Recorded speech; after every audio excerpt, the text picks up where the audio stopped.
ஆண்டவரும் இரட்சகருமாக இயேசு கிறிஸ்துவின் இனிய நாமத்தில் உங்கள் யாவருக்கும் அன்பின் வாழ்த்துக்களை தெரிவித்துக் கொள்கிறேன். அருமையான தேவ பிள்ளைகளே, new day new hope daily devotion மூலமாய் இந்த நாளில் கூட உங்களை சந்திப்பதில் நான் மிகுந்த மகிழ்ச்சி அடைகிறேன். அல்லேலூயா.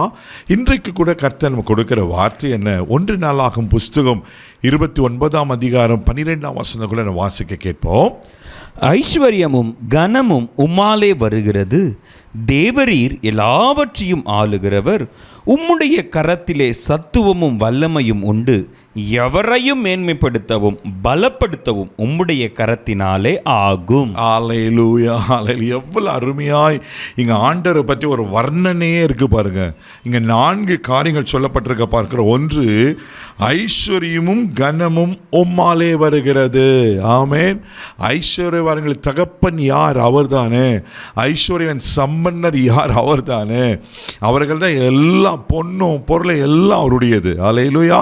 பாருங்க, 2வது, தேவரீர் எல்லாவற்றையும் ஆளுகிறவர். இந்த அண்ட சராசரங்களையும் உருவாக்கி அண்ட சராசரங்களுக்கும் அவன் தலைவராக இருப்பார். ஆளுகை செய்வர் யாருன்னா நம்ம அருமை இரட்சகர் ஆண்டவர். அல்லேலூயா.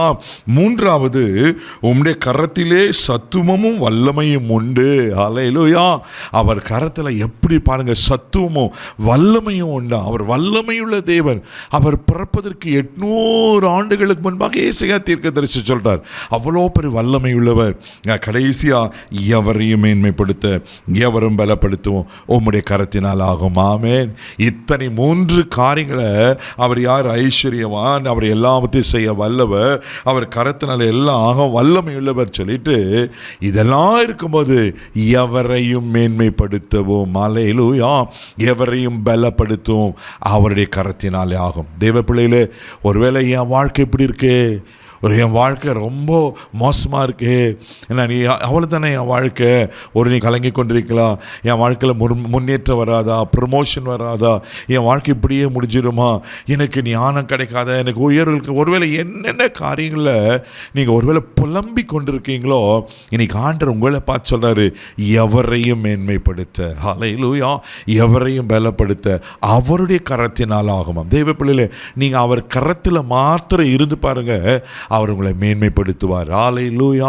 அவர் சிறுமையான குப்பையில் இருந்தோம் எளிமையான புழிதிருந்து உயர்த்துகிற கர்த்தர் அல்லவா.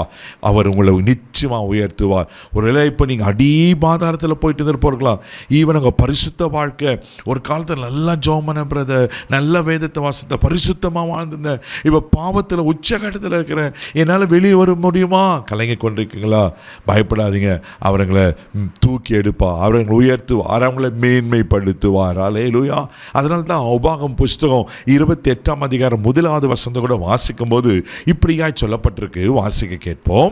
உன் தேவனாகிய கர்த்தர் பூமியில் உள்ள சகல ஜாதிகளிலும் உன்னை மேன்மையாக வைப்பார். இவ்வளவு அழகாக சொல்ற பாருங்க.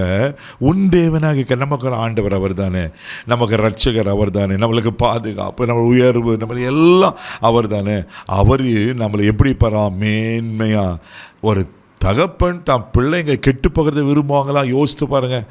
எந்த ஒரு தகப்பனும் அவர் படிக்காதவராக இருப்பார், ஆனால் என் பிள்ளை நல்லா படித்து ஒரு நல்ல ஒரு டிகிரி வாங்கி ஒரு கலெக்டராக, ஒரு டாக்டராக, ஒரு என்ஜினியராக வரணும் தானே யோசிக்கிறாங்க தெய்வ பிள்ளையில. அதே போல் தான் ஒரு உலக பிரகாம தகப்பனே தன் பிள்ளை மேலே அவ்வளோ அக்கறையாக இருக்குப்பானா, பரம தகப்பன் உங்களை மேன்மையாக வைக்கணும்னு நினைக்கிறாரா? அல்லேலூயா. யோசுவா புஸ்தகம் 4ஆம் அதிகாரம் 14வது வசனத்தில் வாசித்தீங்கன்னா அங்கே ரொம்ப அழகாக சொல்லப்பட்டிருக்க. வாசிக்க கேட்போம். அந்நாளிலே கர்த்தர் யோசுவாவை சகல இஸ்ரவேலரின் கண்களுக்கு முன்பாக மேன்மைப்படுத்தினார்.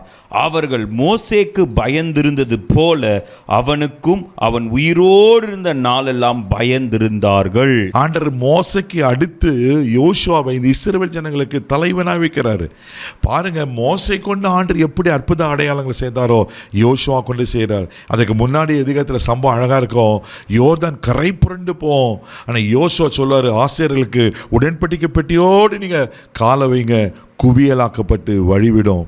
அப்போ தான் கர்த்தர் மேன்மைப்படுத்தினார் உங்கள் வாழ்க்கையிலும் உங்களையும் அவர் மேன்மைப்படுத்துவார். சோர்ந்து போகாதீங்க. கண்களை மூடி நம்ம ஜெபிக்கலாம். தகப்பனே, உமக்கு நன்றி சொல்லி உமக்கு துதிக்கிறோம். உம்மை ஸ்தோத்திரப்பா. ஆண்டவரே, யாரெல்லாம் ஒடுக்கப்பட்டு நெருக்கப்பட்டு ஆண்டவரே நம்பிக்கையே இல்லாத இருக்காங்களோ மேன்மைப்படுத்துகிற கருத்து, ஐஸ்வர்யம் கனமும் உம்முடைய கரத்தில் இருக்குப்பா, வல்லமை உம்முடைய கரத்தில் இருக்குப்பா, எல்லாவற்றும் ஆளுகிறவர் நீர். ஆண்டவரே, உங்களால் எவரையும் மேன்மைப்படுத்த எவரையும் பலப்படுத்த முடியும். இன்றைக்கு இந்த நாள் இவர்கள் ஒரு மேன்மையான நாளாக மேன்மைப்படுத்துகிற நாளாக இருக்கட்டும். ஆசீர்வதியும். இந்த நாள் முதல் கரம் பிடித்து நடத்தும். கிருபைக்கு ஒப்பு கொடுக்கிற இயேசுவின் மூலம் ஜெபக்கல பிதாவே, ஆமென். அவர்களை மேன்மையாக தான் வைப்பார். தைரியமாக போங்க. God bless you.